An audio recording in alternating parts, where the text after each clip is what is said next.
5 મિનિટના કામ હાટું થઈને 75 કિલોમીટરનો ગોંડલનો સફર કરવો પડ્યો.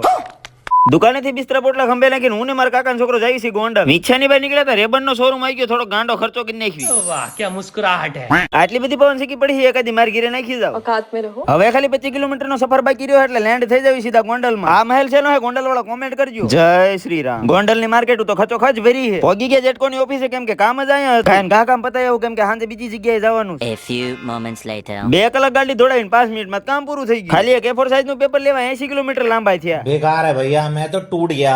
ગોંડલના ગાંઠિયાનો મેળ તો નથી રહ્યો, પણ દાળ પકવાન તો લાવતા જાય. લગનનું નહીં તો આમ, બાકી નબળું તો મૂકવાનું જ નથી. આહા પેટ ટેટે થઈ ગયું છે ને પાછા ઈચ્છે બાજુ. આ ઘરે ગાડી તારો ભાઈ આંખશે. એક નાનો આમ તો ઓર્ડર લઈ લીધો કેમ કે ગન્ને કા જ્યુસ બડા ગીલા. આ સીઝન નો પહેલો સ્ટોપ કરીને એનર્જી બૂસ્ટ થઈ ગઈ. મંજિલ તો 5 મિનિટ ની જ હતી, હેરાન તો સફરમાં થવાનું. જસદણ થી બાયપાસ લ્યો એટલે સીધું ઈચ્છે જ આવે. પ્રીમિયમ કસ્ટમરો સીધો બચકો બાંધવો પડ્યો.